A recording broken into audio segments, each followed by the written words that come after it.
Pemirsa, Bapak Ibu yang berbahagia, Kurikulum 2013 PAUD telah menetapkan 10 prinsip pembelajaran PAUD. Di antaranya telah memberikan perhatian pada keberadaan anak berkebutuhan khusus, sehingga mereka dapat belajar bersama anak lainnya. Prinsip-prinsip tersebut juga memperhatikan bahwa setiap anak memiliki tahapan perkembangan yang berbeda. Untuk lebih jelasnya, simak terus tayangannya.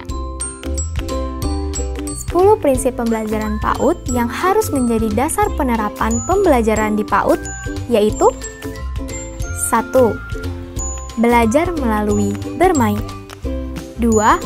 Berorientasi pada perkembangan anak. 3. Berorientasi pada kebutuhan anak. 4. Berpusat ke anak. 5. Pembelajaran aktif. 6. Berorientasi pada penanaman nilai-nilai karakter. 7. Berorientasi pada pengembangan kecakapan hidup. 8. Didukung oleh lingkungan yang kondusif. 9. Berorientasi pada pembelajaran yang demokratis. 10. Pemanfaatan media belajar, sumber belajar, dan narasumber. Anak di bawah usia 6 tahun berada pada masa bermain. Pemberian rangsangan pendidikan dengan cara yang tepat melalui bermain dapat memberikan pembelajaran yang bermakna pada anak. Oleh karena itu, pendidik harus mampu memfasilitasi kebutuhan belajar anak dengan keragaman kegiatan main anak yang mampu merangsang seluruh aspek perkembangan anak. Setiap anak memiliki tahapan perkembangan dengan rentan waktu yang berbeda-beda. Sekalipun anak kembar, mereka memiliki tahapan yang tidak sama. Oleh karena itu, pendidik harus dapat memahami keberbedaan tahapan perkembangan anak ini, agar dapat memfasilitasi pembelajaran sesuai dengan keragaman perkembangan anak untuk memenuhi 6 aspek perkembangannya, yaitu nilai agama dan moral, sosial emosi dan kemandirian, kognitif, bahasa, fisik motorik, dan seni. Setiap anak memiliki kebutuhan yang berbeda. Oleh karena itu, pendidik harus mampu memberi rangsangan pendidikan atau stimulasi sesuai dengan kebutuhan anak, termasuk anak-anak yang mempunyai kebutuhan khusus. Anak harus menjadi pusat perhatian, harus menjadi pusat belajar. Pendidik harus dapat memfasilitasi kegiatan belajar dengan anak sebagai pusatnya. Pendidik juga harus dapat menciptakan suasana yang bisa mendorong semangat belajar, motivasi, minat, kreativitas, inisiatif, inspirasi, inovasi, dan kemandirian sesuai dengan karakteristik, minat, potensi, tingkat perkembangan, dan kebutuhan anak.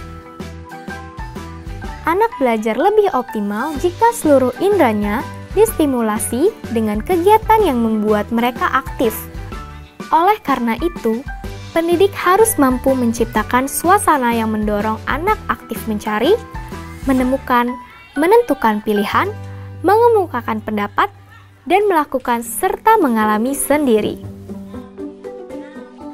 Pemberian rangsangan pendidikan diarahkan untuk mengembangkan nilai-nilai yang membentuk karakter yang positif pada anak.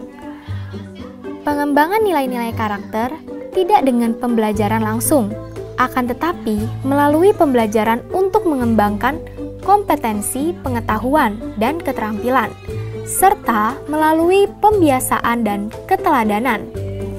Oleh karena itu, pendidik harus dapat menjadi teladan bagi anak, serta melakukan kegiatan rutin yang bersifat pembiasaan untuk penanaman nilai-nilai karakter pada anak.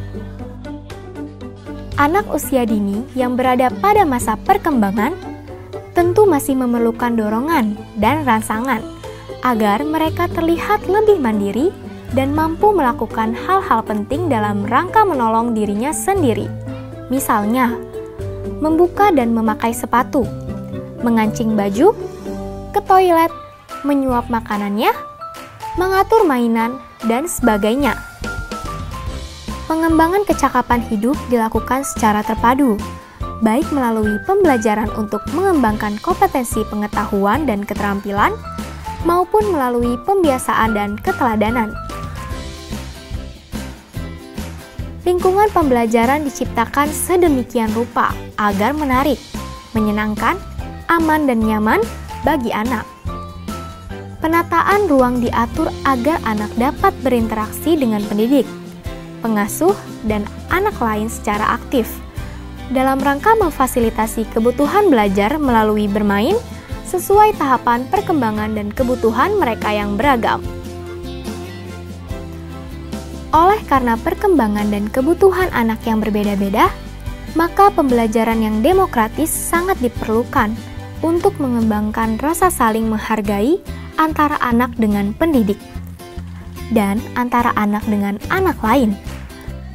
Pembelajaran yang demokratis juga dapat mendukung pendekatan saintifik yang diterapkan dalam proses pembelajaran di PAUD. Penggunaan media belajar, sumber belajar, dan narasumber yang ada di lingkungan PAUD bertujuan agar pembelajaran lebih kontekstual dan bermakna. Karena cara belajar anak usia dini adalah melalui bermain, maka media belajar berupa alat permainan edukatif sangat penting keberadaannya di PAUD. Termasuk narasumber adalah orang-orang dengan profesi tertentu yang dilibatkan sesuai dengan tema. Misalnya, dokter, polisi, nelayan, petugas pemadam kebakaran, dan sebagainya.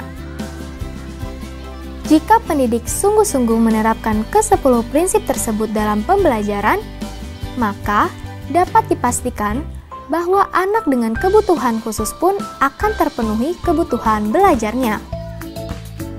Kita dapat menyertakan mereka dalam kegiatan pembelajaran tanpa harus khawatir bahwa mereka akan mengganggu proses pembelajaran atau anak yang tidak memiliki kebutuhan khusus akan terganggu dan mengganggu. Semua anak dapat difasilitasi kebutuhannya, sehingga proses pembelajaran menjadi lebih optimal. Hal ini juga dapat membantu mengembangkan nilai-nilai karakter anak-anak yang tidak memiliki kebutuhan khusus. Rasa percaya diri dan merasa dihargai adalah dua hal penting yang perlu dimiliki semua anak sebelum mereka belajar lebih jauh tentang hal lainnya, termasuk anak dengan kebutuhan khusus. Demikianlah tayangan tadi, semoga Bapak Ibu dapat memahaminya. Sampai jumpa pada tayangan berikutnya.